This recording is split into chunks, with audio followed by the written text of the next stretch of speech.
오늘은 김경식 집사님이 말씀을 하실 겁니다. 개인적으로 대화할 때마다 자신이 하고 있는 일, 또 자신이 접하는 환경을 통해서 우리 영광스러운 교회의 미래를 생각하고 또 그것을 기도하고 늘 그런 모습을 보여왔었었는데 오늘 그런 것을 이렇게 좀 정리를 하신 것 같아요. 나한테 카톡을 보내왔길래 이렇게 읽어보고 직접 우리 집사님이 이렇게 교회의 미래를 생각하면서 기도하며 생각했던 내용들을 여러분과 함께 공유하는 게 좋겠다 해서 오늘 이렇게 집사님이 쓰게 됐습니다. 한 부분이지요. 전체를 얘기하는 게 아니라 한 부분을 얘기하는 것이고, 또 집사님의 입장에서 견해에서 하는 이야기니까는 여러분이 그렇게 이해하고 들으시면서 주님께서 여러분에게 어떤 말씀을 또 우리 집사님을 통해서 하실지 그걸 들어가시면서 정리하는 그런 은혜 받는 시간 되기 바랍니다.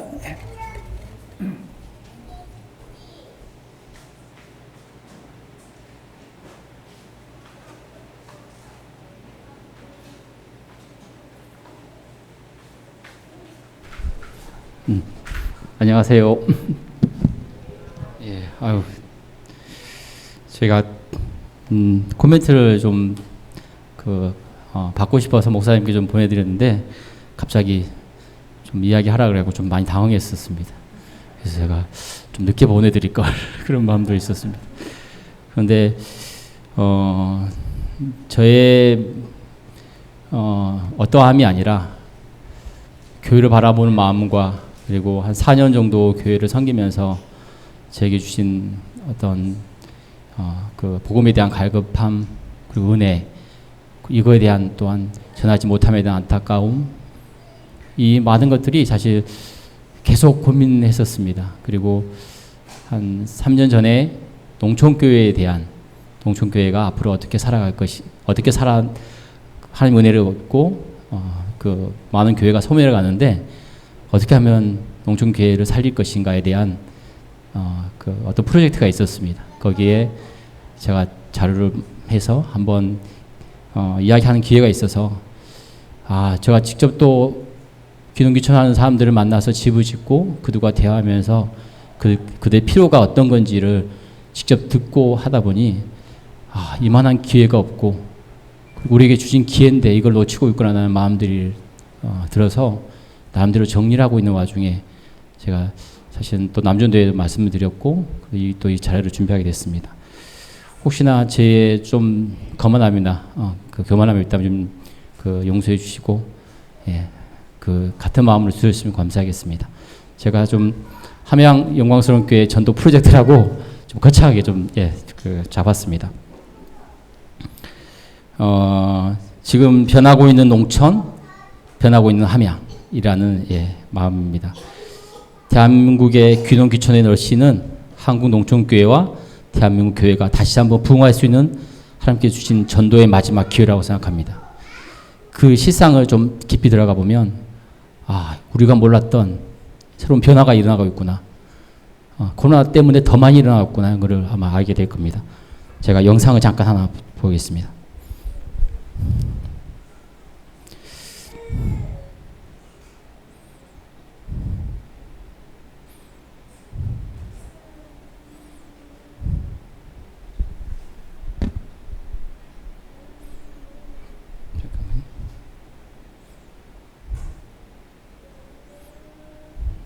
소리를 올려줄 수 있나요?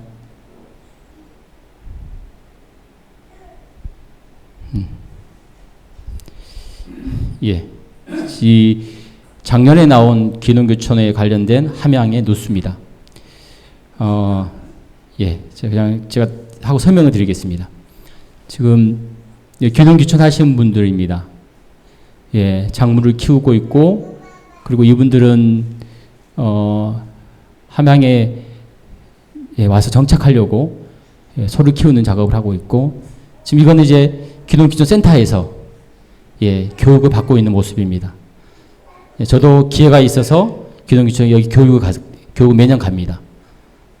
예, 매년 30명의 사람들이 미리 살아보기를 하고 있고, 예, 그리고 지금 20대 예비 청년 부부가 들어와서 예, 살고 있는 모습도 봅니다. 네, 제가 앞으로 계속 놀리겠습니다. 예, 보면 전국에 10년 안에 소멸되는 지역이 46%라고 하고 있습니다. 그래서 이런 농촌의 경험들을 자기의 경험들을 농촌에 도움이 됐으면 좋겠다 하고 내려온 20대입니다. 예, 함양으로 내려온 사람입니다. 예, 그리고 농촌을 이해하고 청년들만 할 수 있는 일을 찾고자 왔다고 했습니다. 이분은 또한 예, 여러분도 있습니다. 제가 여기서 이 뉴스에서 가장 중요한 채점은 뭐냐면 2018년도 이후 1800세대가 완전히 함양에 정착하고 정착률은 70%입니다. 예. 여러분 1800세대면 예. 2000명이 넘습니다. 세대가 1800세대지 2000명이 넘는 인원이 예, 함양에 지금 정착하고 있습니다.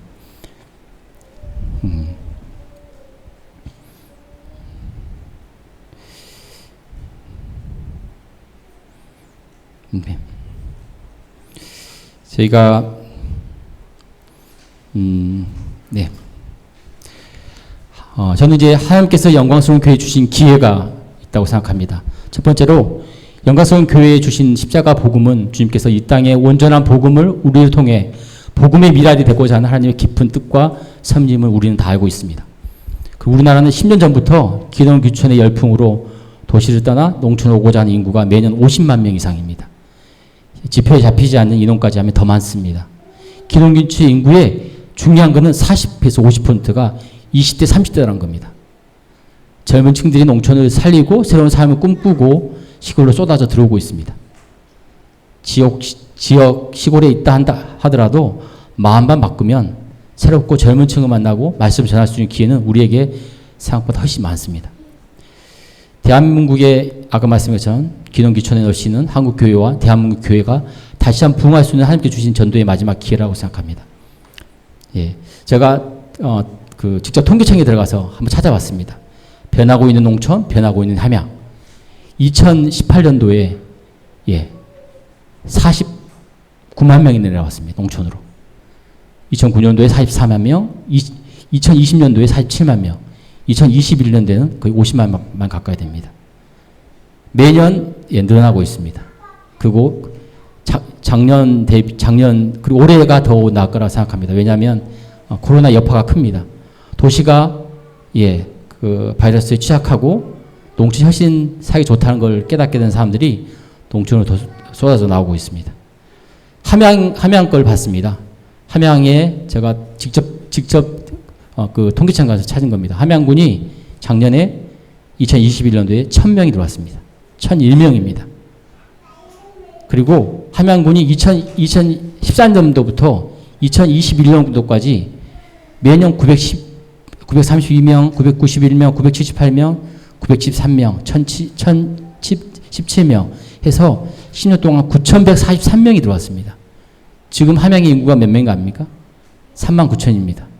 10,000명의 인원이 새롭게 바뀌어 있습니다. 계속 인원이 들어오고 누군가는 자녀들은 커서 도시로 나갑니다. 그리고 연세 드신 분은 돌아가십니다. 이렇게 인원은 계속 바뀌고 있습니다. 우리가 모르는 사이에 함양 인구의 4분의 1이 바뀌어 있습니다. 새로운 사람으로. 중요한 것은 함양에 변하고 있는 농촌, 젊어지는 함양입니다. 함양이 이거는 전국에 거의 비슷합니다. 인구의 20대부터 30대까지가 귀농 인구의 50% 가까이 차지합니다. 우리가 생각하는 마음은 은퇴하신 분들이 우리 귀농귀촌에서 들어오겠지라고 생각하는데 그렇지 않습니다. 20대, 30대가 훨씬 지금 전국에 똑같은 현상입니다. 매년 1000명이 넘는 도시 사람들이 이곳 함양으로 새로운 삶을 꿈꾸며 귀농귀촌을 하고 있습니다. 이것은 주님이 주신 기회라고 생각합니다. 제가 함양 이제 4년 동안 있으면서 예, 저는 지금까지 6개 교회를 거쳐왔습니다. 예, 시골 교회, 그리고 고등학교, 대학교 가면서 교회를 옮겨오면서 서울에서 큰 대형 교회도 있어 봤고, 그리고 예, 그 공동체 교회도 있으면서 이곳이 함양 영광성교회까지 왔습니다. 예, 결혼을 참 잘했다고 생각했는데 결혼뿐만 아니라 너무 귀한 교회를 만났다고 생각을 합니다. 제가 말씀은 잘 모르지만 모를 때 열심만 있었을 때 교회의 갈등들을 봤습니다. 예, 말씀 없음과 여러 가지 갈등들로 교회가 힘들어하는 모습들을 봤습니다. 십자가 복음을 들어본 적이 없습니다. 예, 기복신앙에 젖어 있는 온누리교회를 다녔던 적도 있고, 예, 이렇게 신앙 안에서 말씀 안에서 갈등이 없는 이 귀한 교회를 저는 사실 처음 뵀습니다. 그리고 이 말씀에 대한 게 얼마나 귀한지를 아니까 사실은 저 혼자 알고 있기엔 너무 아깝고, 그리고 여러 해 동안 들어오신 우리 식구들의 또한 귀함을 압니다. 근데 이것들이 함양을 넘어서 대한민국에 여러 교회에 전파되고 더 나아가는 세계 복음화에 분명히 핵심이 되는 말씀인데 이게 머물러 있는 게 아쉬움이 있었습니다. 그래서 나름대로 교회를 한번 회사에서 하는 일입니다. 계속 이 일들을 한번 분석해 봤습니다. 함양 영광수교회 장점과 기회인데, 예, 말씀을 바로 서 있는 십자가 복음이 가장 우리에게 장점이고, 복음과 헌신으로 무장된 목회자님들이 사실 또 뵙기가 쉽지 않습니다. 말씀의 기초에, 예, 기도에 그 사모님의 은사 사역이 있습니다. 함양군에서 가장 아름다운 전원교회라고 생각합니다. 함양군을 떠나서 경남, 아마 대한민국에 이만한 전원교회가 있나요? 사실은 모든 사람들이 와서 아름답다고 하는 이유가 똑같은 말합니다. 이렇게 아름답게 가까워져 있는 동산 같은 교회가 없습니다. 그 젊은 교인들의 주축된, 예, 교회라고 생각합니다.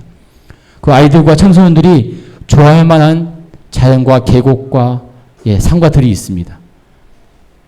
그리고 황토방 카페들 아름다운 또 환경도 있고, 그리고 활성화되고 있는 대순산과 가까운 거리에 있습니다. 이게 교회가, 예, 가지고 있는 장점이라고 생각합니다. 그러면 이제 저희가 우리 영광성 교회 교인들의 장점들을 한번 찾아봤습니다. 한번 생각해 봤습니다. 교인들 다 젊습니다. 농촌교회 이렇게 젊은 교회가 있습니까? 예. 또한 시골교회지만 아이들이 많습니다. 다른 교회도 많겠지만 우리 교회 또한 공무원들도 많이 있습니다. 학교 선생님들도 계시고, 건축 토목하는 집사님들, 그리고 목사님의 목공, 또 여러 가지 기술들을 가지고 또 하고 계십니다. 지역의 여러 곳에서 근무하고 계십니다. 또 어느 교회보다 헌신된 교인들이 있습니다. 저는 이제 저희 교회가 왜 이게 중요하냐면, 여러분 기농기촌을 해오는 사람들의 마음을 한번 이해해 보셨습니까? 한번 생각해 보십시오. 우리가 어딘가에 전혀 모르는 낯선 곳에 여행을 가도 누군가가 아는 사람이 한 사람만 있으면 마음이 든든합니다. 그런데 이사를 오는 거예요. 도시의 삶을 정리하고 시골로 오는 마음입니다. 도시에 어떻게 살았든 성공의 삶이었든 가난한 삶이었든 힘든 삶이었든 뭔가 삶의 거처를 가정을 옮겨오는, 도시에 성공하려고 나갔든 어떤 과였든 농촌으로 들어오는 마음들은 특별한 마음입니다. 아주 가난한 마음입니다. 누군가의 인맥이나 한 사람 있으면 그 사람 인맥 가지고 든든해야 할 사람들입니다. 우리 마음을 한번 생각해 보십시오. 우리가 만약에 그런 마음이라 한다면. 예, 특히 젊은 사람들은 더 합니다. 가서 큰, 돈을 벌어놓은 것도 없고, 새로운 삶을 꾸리려고 왔는데, 이 시골에 나에게 친절하게 대하는 주민, 이웃들, 한 사람이라도 있으면 금든 너무 든든할 겁니다.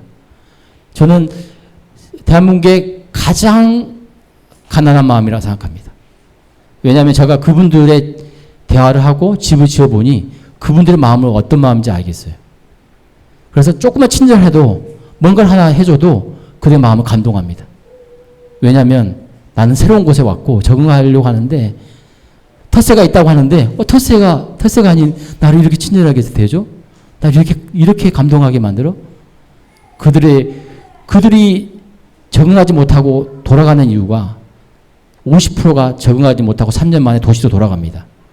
그 이유가 텃세 때문에 그렇습니다. 여러 가지 이유가 있지만 텃세가 큽니다. 왜냐하면 그들에게 따뜻한 마음으로 정을 정하고 마음을 나누는 사람이 없었다는 겁니다. 이분들에게 전하지 못하면 우리가 누구한테 전합니까? 예. 영광성 교회 단점과 약점을 한번 나름 생각해 봤습니다. 교회가 개최하게 되고 여러 해 동안 해오면서 우리가 여러 해 동안 십자가 복음을 들어온 걸로 알고 있습니다. 이 십자가 복음을 당연시 듣는 마음들이 우리 안에 있다고 생각합니다. 십자가 복음에 절실한 마음들이 상실되지 않았나. 그리고 함양지역에 묶여있는 현실이 있다고 생각합니다. 그리고 새로운 교인들이 적응하기 힘듦이 있습니다. 저도 몇 번을 모시고 왔는데 적응하지 못하는 부분이 있었습니다. 그리고 각 기관들의 유기적인 조직이 아직 부재하다는 생각을 하게 됐습니다. 그리고 기도 사역자들의 이 전도에 대한 불탐에 기도 사역자들이 없다는 생각이 듭니다. 전대 열정의 부재가 있고 또 시내와 떨어져 있어 교통이 불편함이 있습니다. 이게 저희 교회 제가 생각하는 본 단점과 약점을 생각합니다. 그렇다 한다면 이런 장점과 그리고 교인들의 이 장점과 이런 단점들을 극복하고 어떻게 하면 십자가 복음이 선포되고 영광성 교회를 부흥시킬 수 있을 것인가? 이거에 대한 저 나름대로 한번 생각해 봤습니다. 첫 번째, 모든 교인들이 십자가 복음을 전하겠다는 열정적인 마인드가 먼저 우선되어야 한다고 생각합니다. 그리고 모든 교인들이 말씀을 전할 수 있는 말씀 공부를 내 것으로 만들겠다고 생각하고 열심히 한 학습이 필요하다고 생각합니다. 그리고 올 한 해 무조건 한 명씩 전도하겠다는 확실한 목표가 필요할 것 같고요. 코로나 이후 폭발적인 교회 부흥을 위한 기도의 불이 붙어야 한다고 생각합니다. 제가 진주의 한 교회 이야기를 들었습니다. 이 교인들이 한 30명쯤 됩니다. 작은 교회입니다. 코로나가 끝난과 동시에 50명이 됐습니다. 흩어져 있던 교회를 떠나는 교인들이 정말 많습니다. 그 많은 사람들이 영적인 허전함을, 영적인 빈을 가지고 있습니다. 그들의 마음들이 도리어 기회라고 생각합니다. 그들 다시 전할 수 있는, 코로나 끝나자마자 바로 50명이 됐습니다. 우리는 더 좋은 기회가 있다고 생각합니다. 그리고 교회 안에 전략적인 전도팀이 조직이 필요하다고 생각합니다. 실제 전도팀, 기도 전도팀, 자금 지원팀도 필요하다고 생각합니다. 그 유년부, 청년부, 남전도회, 여전도회, 구역별 조직을 더욱 하나되어야 한다고 생각합니다.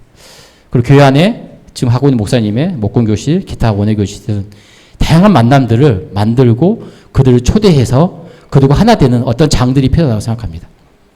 그리고 전도할 때 쓸 소책자와 그리고 목사님의 십자가 복음에 기반한 책 출판이 또 꼭 필요하다고 생각합니다. 그렇다 한다면 제가 영광성 교회 전도 조직을 한번 생각해 봤습니다. 전도팀이 있어야 되는데 그냥 전도만 할 거냐? 아주 체계적인 유기적인 같이 움직였다는 생각합니다. 실제 전도팀이 있어야 되고 기독 유치원들을 만나고 전도를 담당하는 목사님과 유기적인 관계를 계속 유지하면서 그 사람들의 인적 사항이라든지 그들의 형편들을 전하고 할 실제 전도팀이 필요하고요. 매일 이것에 대해서 이름을 부르고 구체적인 사안들을 놓고 기도하는 사모님과 함께 유기적인 관계를 유지하며 계속 기도하는 기도팀들이 운영돼야 되고요. 그리고 재정팀이 기독기천을 하는 사람들의 실제 필요한 것들이 있습니다. 사실은 저희가 회사가 내려온 10년이 됐습니다. 제가 10년을 내려올 때 제 주변에 회사가 10개가 있었습니다. 텃세가 심했습니다. 지금은 저희 회사만 남아 있습니다. 제가 잘해서 그런 게 아니고 저희가 딱 다른 회사가 하지 않는 게 하나 있었습니다. 주변에 독거노인 분들 집수리를 3개월에 한 번씩 무료로 해주기 시작했습니다. 내려와서 딱 1년 뒤에 하기 시작한 일들입니다. 도배하고 장판 깔아주고 화장실 바꿔주고 싱크대 교체주고 집주인 회사이기 때문에 그건 어려운 일이 아니었습니다. 그냥 쉽게 할 수 있는 일이었습니다. 그런데 지역의 할머니, 할아버지들은 너무 고마워했습니다. 이게 회사의 이미지를 바꿨고 결국 회사가 여기까지 오게 된 계기라 생각합니다. 하나님께서 은혜를 주셨고 지혜를 주셨다고 생각합니다. 돈만 받았다면 사실은 이게 있을 수 없는 일이었는데 저희들은 이분들이 기독교체에 오면 집이 필요하고 뭔가 물질적인 게 뭐가 필요합니다. 이거를 당신이 하고 우리는 그냥 돕는 게 아니라 실제 재정적으로 도움도 되고 실제 가서 일도 해주면서 그들의 마음을 정말 처음부터 전도하는 마음이 아니라 십자가 복음을 전하는 마음이 아니라 그들의 헌신된 마음, 따뜻한 마음을 전했을 때 그들의 마음을 열고 당신이 어떤 사람이야, 어떤 교회를 섬겨, 어떤 말씀을 들어 궁금하게 하고 그들을 전할 수 있는 마음들을 충분히 우리는 할 수 있다고 생각합니다. 이게 실제로 재정을 모으고 재정에 헌신하고 하는 부분들은 필수라고 생각합니다. 이건 너무나 당연한 거고, 예. 그리고 실제로 왔을 때 그들을 섬기고 식사를 대접하고 그들의 집을 찾아가서 필요한 것들을 알고 이 헌신된 또한 사람들이 정말 필요합니다. 이렇게 했을 때 각기 은사대로 사실 우리는 모든 하나님의 사역의 주인공이라고 생각합니다. 이 사역은 누가 하고 누가 하지 않고가 아니라 모든 사람들이 다 자기 각자의 역할에서 할 수 있는 역할을 생각합니다. 그래서 영광성교회 전도팀 운영의 결과를 예측해 보면 질적인 면과 양적인 면을 할 수 있습니다. 모든 교인들이 초대교회처럼 서로를 아끼고 서로를 사랑하는 하나님의 보시기에 아름다운 교회로 바꿔갈 겁니다. 예. 그리고 십자가 복음이 교인들의 삶의 실제가 되어 주님이 원하시는 영광성 교회로 변화될 거라 봅니다. 새로 전도되어 온 식구들과 영적인 부흥으로 하나님과 대한민국의 본이 되는 교회로 성장할 거라 봅니다. 제가 여기에서 한 말씀 드리고 싶은 거는 여러분 한 평짜리 집 짓기가 저희가 주일학교 오예배 끝나고 시작했던 거 기억나시죠? 예, 감사합니다.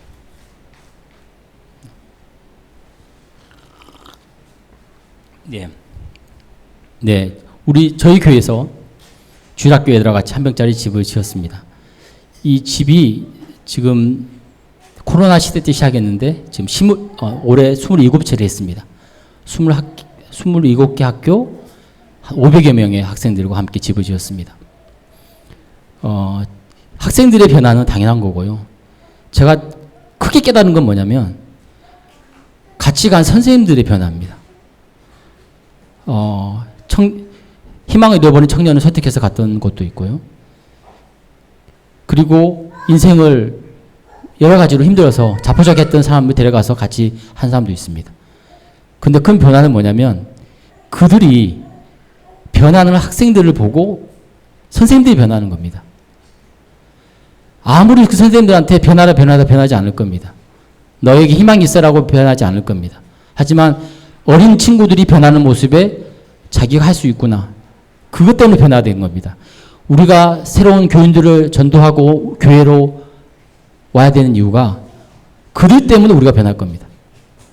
그들의 변화하는 모습에 우리 영혼이 다시 사는 역사가 있을 겁니다. 네.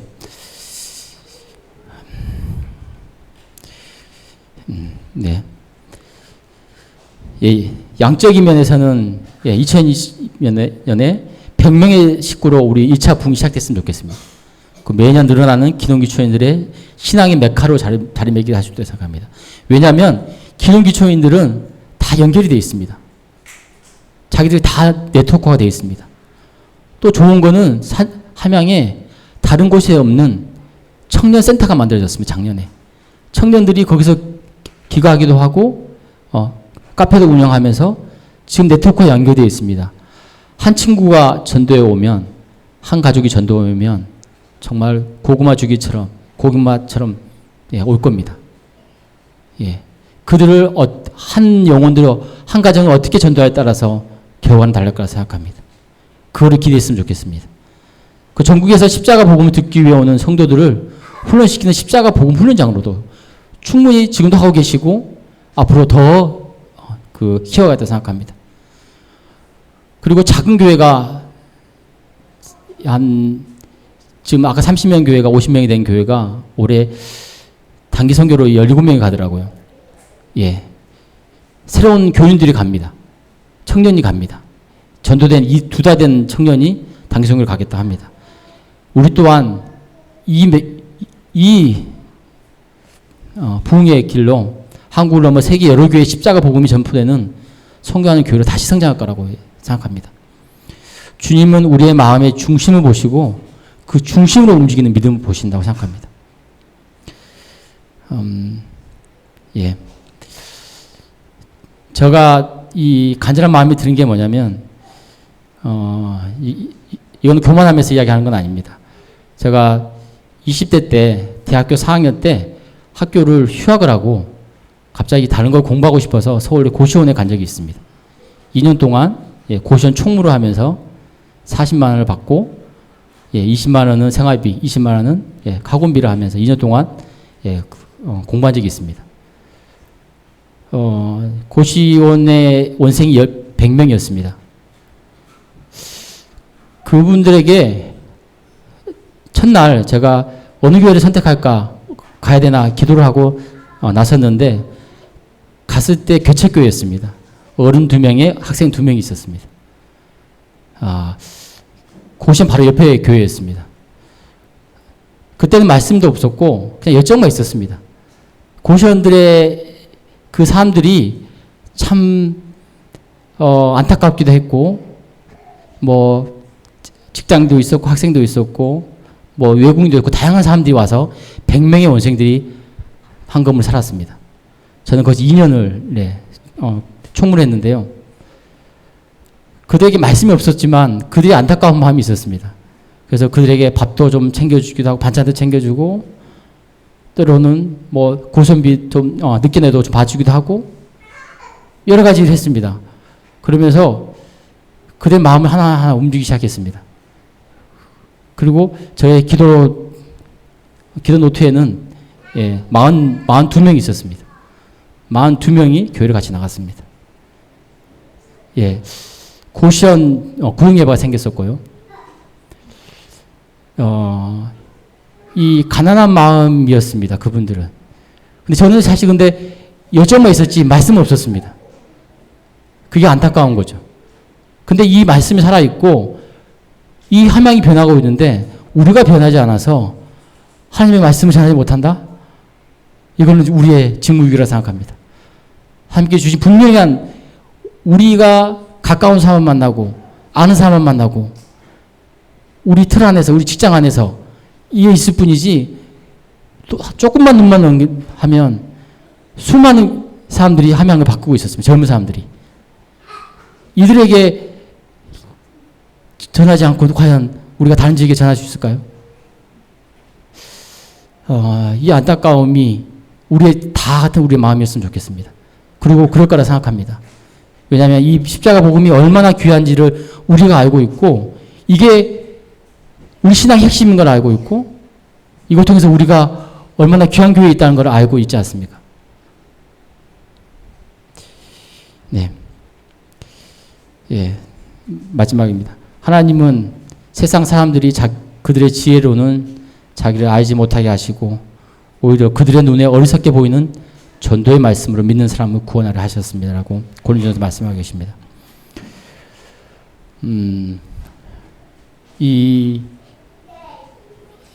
농촌교회를 제가 사택을 짓고 작년에 지어드리고 하면서 농촌교회에, 저희 교회는 상당히 많이 자립되어 있는 교회라고 생각합니다. 상황이 상당히 어렵다는 걸 알게 됐습니다. 그런데 농촌교회가 살 수 있고 대한민국 교회가 다시 한번 살 수 있는 기회가 매년마다 퍼센트가 올라가는 기농기촌인 인구라고 생각합니다. 여러분, 이 젊은 친구들이 도시를 버리고 나 농촌에 가서 살래 라고 하는 그 마음을 조금 이해되겠습니까? 나 돈 중요하지 않아. 나 자연과 살래. 난 소 키우면서 농사 지으면서 가난하게 살래. 그 마음으로 옵니다. 이 마음만큼 복음을 받아들일 수 있는 마음이 있겠습니까? 제가 귀농귀촌하는 교육에 올해는 안 잡혔는데 작년까지는 매년 가서 교육을 했었는데요. 젊은 친구들이 상당히 많습니다. 그들을 찾아가기도 했었는데 그들을 좀 더 구체적으로 찾아가서 그들의 이야기를 듣고 어떻게 정착할 거냐. 우리 사과농사 짓는 우리 형제님도 계시고 각자의 역할에서 한 말씀만 해도 그들에게는 엄청난 큰 힘이 될 거라 봅니다.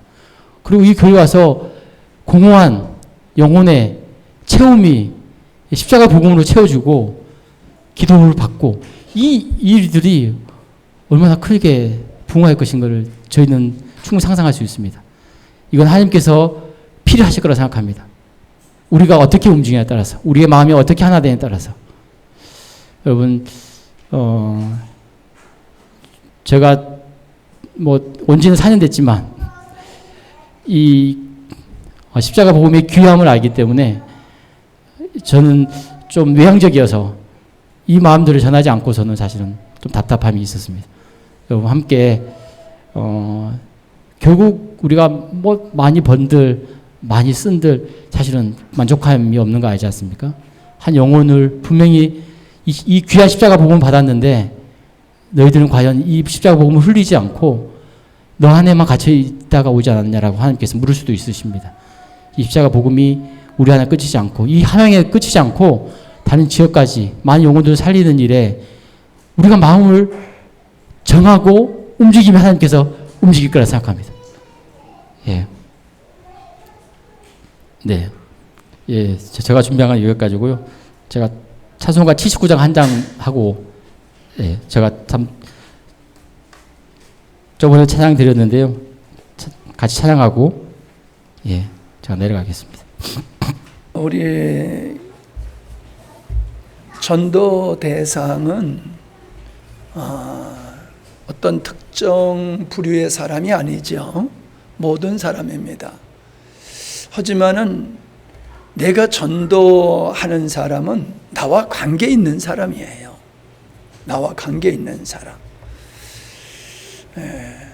결혼도 만남 속에서 결혼이 이루어지잖아요.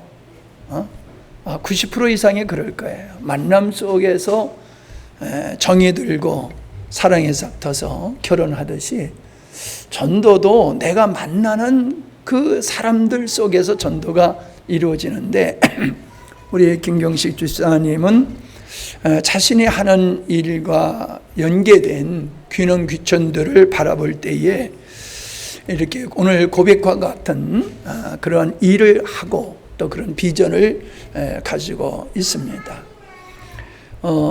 귀농 귀촌한 사람들의 심리적인 상태를 가지고 또 좋은 전도 대상자라고 얘기를 했는데 그렇습니다. 그와 같이 우리 주변의 사람들 쉽게 얘기하면 멀쩡해 보여도 속에는 우리의 도움의 손길, 복음이 필요한 사람들입니다. 그저 멀쩡한 모습으로 다니니까는 멀쩡한 것 같아도요, 정말로 그 내면에는 힘들고 어려운 상황이 다 있습니다. 우리가 주님의 따뜻한 사랑을 가지고 그들을 접하고 관계를 갖고 전도한다라고 하면은 안 될 거 없어요. 사실 저는 여러분이 아는 분은 알겠지만은 전도를 열심히 해가지고 이단 소리 들은 사람이에요. 바보 이단이라고 그래서 내가 왜 이단이냐 그랬더니 너무 열정적이기 때문에 이단이다. 그런 얘기를 들은 적이 있거든요. 하나 그런 그 열정적인 전도를 접고 복음에 매진하게 된 이유는 교회 바깥의 사람보다도 교회 안에 복음을 모르고 구원받을 줄 알다가 지옥 갈 사람들이 참 많구나. 아니면은 천국을 갈지 모르지만은 이 땅에서 정상적인 그리스도인의 삶을 사는 사람이 참 드물구나. 그래서 교회 안에 사람들을 건강하게 만들고 그들을 구원해야 되겠다라는 마음을 주님이 주셔서 목회 전략을 바꿨지요. 그래서 한평생 복음을 전하는 일에 전념해 왔습니다. 전도 전략은 나의 전도 전략은 이거였어요. 성장하게 되어지면은 성장하는 만큼 사람들이 활동을 하게 되는 것 같이 영적으로 성장하게 되어지면은 반드시 성장한 사람이 결혼해서 아이를 낳듯이 영적으로 성장하게 되면 반드시 전도를 할 수 있게 되는구나. 만약에 전도를 하지 않게 된다라고 하면은 그건 건강한 신앙이 아니기 때문에 그렇지, 건강한 신앙을 가진 사람이라고 하면은 반드시 전도의 열매를 맺을 거다. 나는 그런 확신을 가졌어요. 그래서 오늘의 우리 교회가 만들어진 겁니다. 그러나 이게 전부는 아니었다는 거예요. 우리가 보다도 이렇게 관계적인 전도와 더불어서 적극적으로 우리가 다가가는, 그래서 관계를 맺고 그 관계 속에서 관계 전도를 하는 이러한 일들이 또 새롭게 우리 삶 속에 필요하지 않나 하는 마음을 많이 받았습니다. 근데 뭐 여러분들 개인적으로 이야기는 안 하지만은 다 나름대로 전도가 안 된다는 이유를 가지고 있어요. 전도가 안 된다는 이유. 근데 나는 그걸 부정하지는 않습니다. 시대가 과거와는 달리 이 부요한 환경 속에서 사람들은 신앙의 필요성을 못 느끼고 있습니다. 어떻게 보면은 사단의 역사로 말미암아 사람들은 복음을 받아들일 수 있는 토양을 상실해 버렸어요. 이래서 이 전도가 안 된다라고 하는 나름대로의 이유에 대해서 제가 반론하지는 않습니다. 그러나 그 부분은 그 부분이고 그럼에도 불구하고 그들 가운데는 우리를 통해서 주님이 구원하시고자 하는 영혼들이 분명히 있다는 얘기입니다. 문제는 우리가 그러한 영혼들을 구원하느냐는 거예요. 어둠의 영에 사로잡혀서 뭐 쉽게 얘기하면은 어둠의 백성이 돼가지고 구원받을 수 없는 사람도 있어요. 그러나 그렇게 보이는 사람이라 할지라도 주님의 백성일 수가 있다는 거지요. 그 사람들을 우리가 구원하는 통로가 되느냐라고 하는 거예요. 안 된다는 사람을 보고서 될 수 있는 사람도 우리가 안 된다고 포기하고 손 놓고 있지 않나, 나는 그렇게 생각을 합니다. 우리 집사님과 같이 건축하는 일을 통해서 접하는 사람, 그들을 전도 대상으로 삼을 수 있고, 여러분 나름대로의 일하는 그 삶 속에서 그 대상들을 전도 대상으로 얼마든지 우리가 할 수 있어요. 집사님이 이렇게 정성스럽게 정리한 걸 보면서 관심이 있기 때문에 이렇게 정리하고 여러분한테 얘기할 수 있는 거거든요. 여러분도 여러분 나름대로 나를 만나는 어떤 특정한 사람이든지 일반적인 사람이든지 그를 전도하고자 하는 나름대로의 열정과 분석과 또 헌신이 있다라고 하면은 아주 자연스럽게 우리 교회는 주님이 원하는 교회로 성장되어 가리라고 저는 생각을 합니다. 그러나 이것을 이룰 수 있는 동력은 어디 있느냐? 이 동력이 중요한 거거든요. 방법을 묻는 사람이 있는데 방법은 없어요. 방법이 없다는 것은 전도는 획일적으로 되는 게 아니라는 거예요. 다 사람마다 각기 다른 형편이 있기 때문에 각각 다른 방법으로 전도가 되는 거지 획일적인 방법은 없다. 그러니까 현장 속에 부딪히게 되어지면은 그때 방법이 보여지는 거지요. 우리는 그 중국 지하 교회가 폭발적으로 부흥한 것이라든가, 우리가 선교 지원하고 있는 이 빛세계 선교회가 선교하는 전략이 너무나 어떻게 보면 무모하고 황당해요. 그 이야기를 들어보면요, 중국 교회에서 은혜 받은 사람은요 그냥 떠나는 거예요. 복음 전하기 위해서 떠나요. 그냥 주님이 인도하시는 대로 가겠다고 하면서 떠나요. 아무것도 준비 없이. 그들이 성경을 우리 같지 않은 게 아니에요. 그냥 예수 그리스도가 우리의 구세주다라고 하는 이거 하나, 이 뜨거움을 가지고 그들은 나가서 전도를 했어요. 그것도 젊은이들이에요. 그러한 삶 속에서 주님의 일하심을 그들은 놀랍게 경험을 했다는 것이지요. 그 중에 재미있는 얘기가, 전도팀들이 이렇게 산에서 묵고 있는데 마을에서 그 산에서 엄청난 굉음이 들렸다는 거예요. 마치 신이 내린 것 같은 소리를 들었다는 거예요. 이제 그 산에서 젊은이들이 내려오니까는 이 사람들은 하늘이 보낸 사람이다 라고 하면서 복음을 받아들이더라는 거예요. 거기 있었던 그들은 못 들었는데 마을의 사람들은 그 청년들이, 복음을 전하는 청년들이 산에 머물던 그 산에서의 소리를 들은 거예요. 복음을 전하며 나가면은 이렇게 하나님께서 일하시고 역사하신다. 내가 이렇게 좀 나가서 누구를 만나다 보면은 막 그런 것들이 많이 보여요. 참 이 사람도 하나님을 구원할 사람, 저 사람도 하나님을 구원할 사람, 이런 감동이 많이 듭니다. 빛세계 선교에서도 마찬가지예요. 인도라든가 또 필리핀이든가 그 케냐 이런 데 가가지고 전도 집회를 해요. 예수 믿고 구원받은 사람들이 그냥 자기가 선교사로 지원하는 거예요. 그들이 자기 동네 가가지고 선교사가 되는 거예요. 어떤 지역에 가서 신학교 나온 것도 아니에요. 예수 오래 믿은 것도 아니에요. 예수가 구세주라고 하는 이 하나 가지고 나가는 거예요. 그래서 꽤 오래전에 벌써 200개의 교회가 개척되었다라고 하는 이야기를 들었어요. 지금은 한 300개가 넘었을지도 몰라요. 꽤 오래전이니까요. 이 문제는 뭐냐면은 우리 마음 속에 영혼을 사랑하는 마음이 있느냐. 그 다음에는 내가 전할 복음을 내가 이해를 하고 있느냐는 거예요. 내 것이 됐냐는 거예요. 여러분이 복음을 듣고 배웠을 때 그게 내 것이 돼야 돼요. 그래서 내 말로 나와야 돼요. 목사님 얘기가 아니라 목사님이 한 예화라든가 어떤 뭔가를 할지라도 여러분의 것이 되어서 이야기가 나와야 돼요. 근데 그게 안 돼요. 소화를 못 시켜요. 대화를 하다 보면 엉뚱한 얘기를 해요. 내가 그토록 얘기를 했는데도 전혀 그거를 들은 적이 없는 것과 같은 그런 모습을 볼 때에 제가 한숨이 나와요. 왜 그래요? 그냥 듣고 마는 거지요.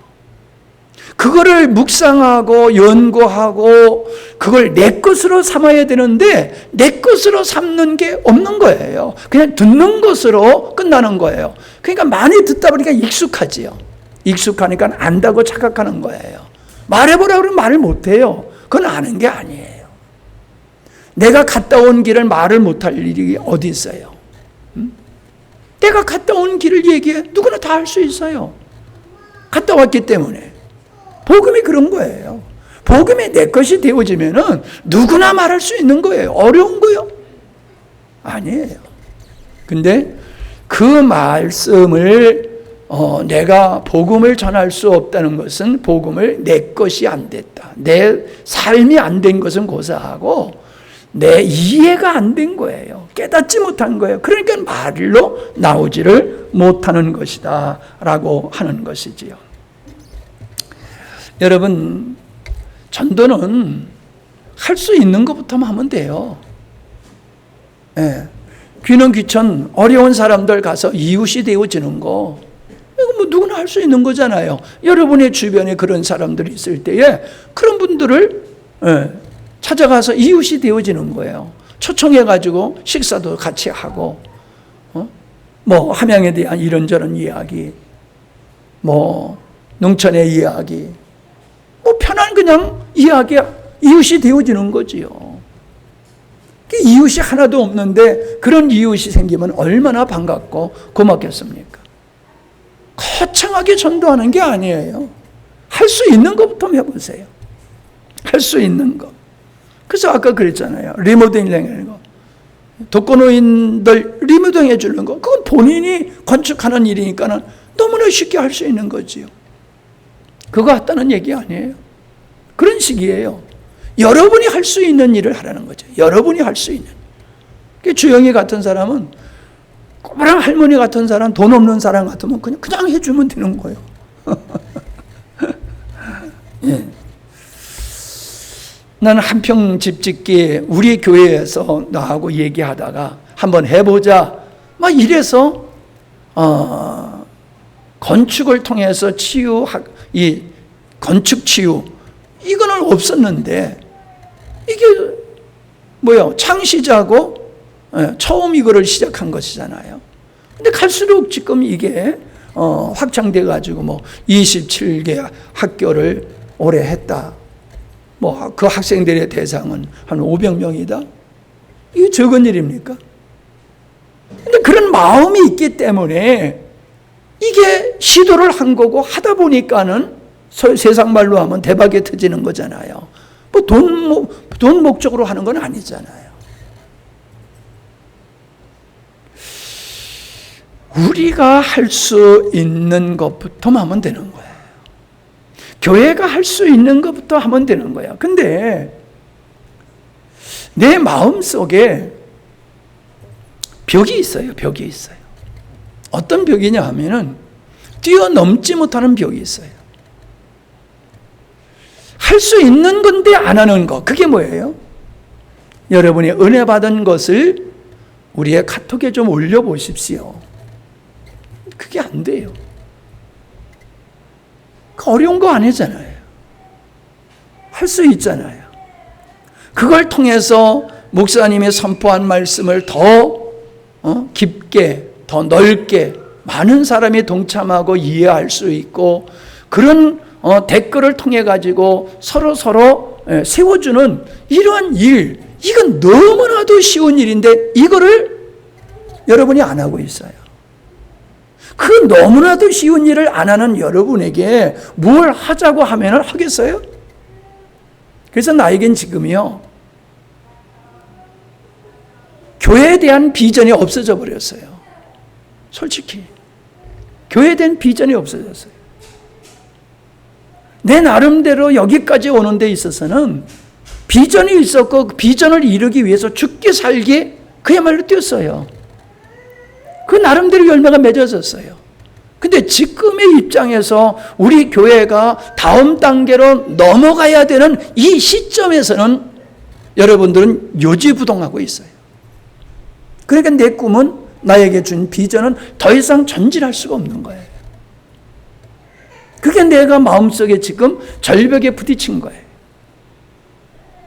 더 이상은 이제는 내가 할 수 있는 일은 없구나.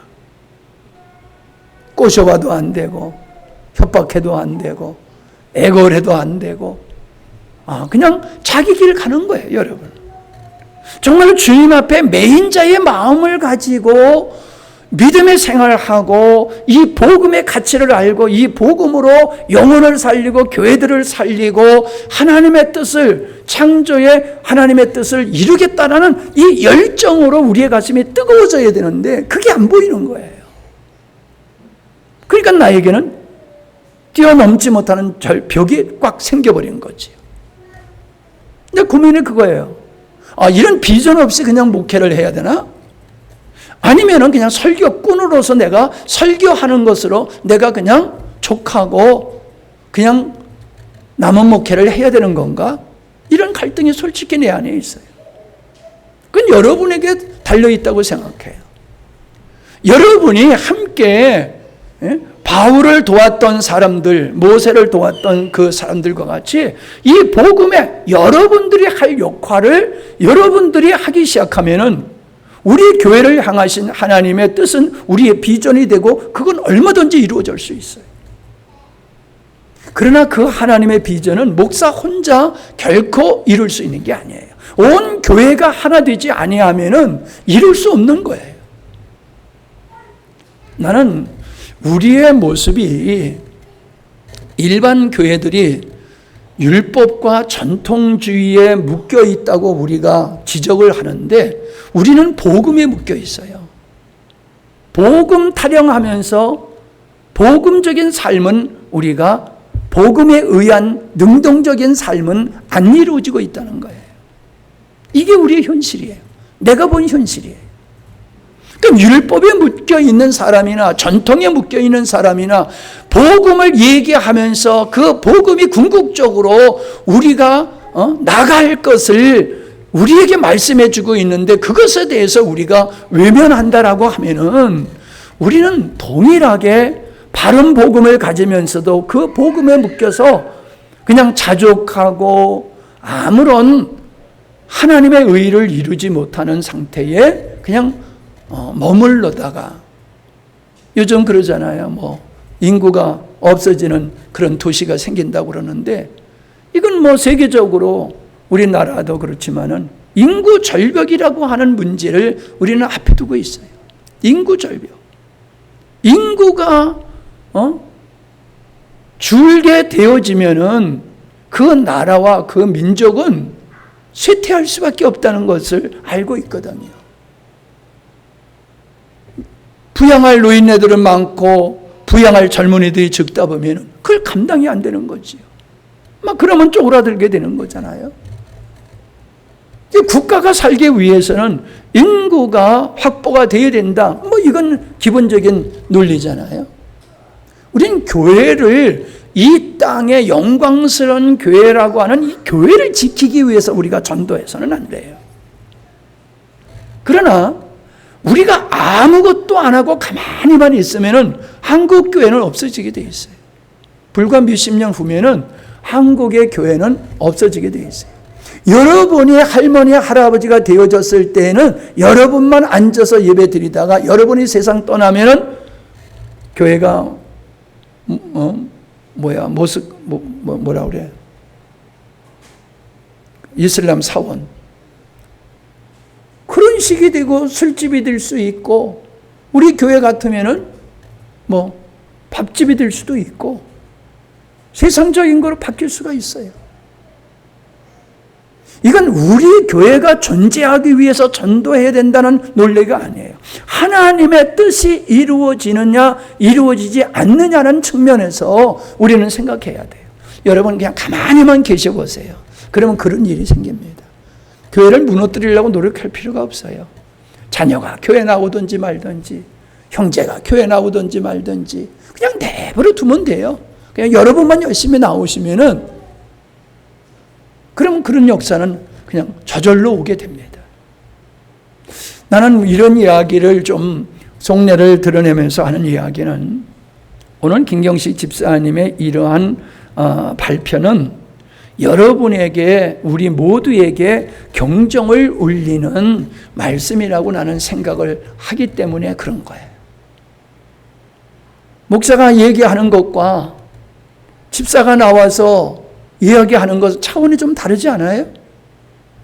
목사가 얘기해도 말이 안 통하니까 집사를 세워서 얘기한 게 아닌가. 나는 그런 생각을 하면서 오늘 나한테 보내준 걸 읽어보고, 아니 집사님이 오늘 이것을 좀 전하세요 라고 한 거거든요. 우리 교회가 모두가 그렇게 움직여서 주님이 원하는 교회가 될 수는 없어요. 그러나 여기 앉아있는 여러분들이 어떻게 반응하냐에 따라서 우리 교회의 미래는 정해질 수가 있는 거예요.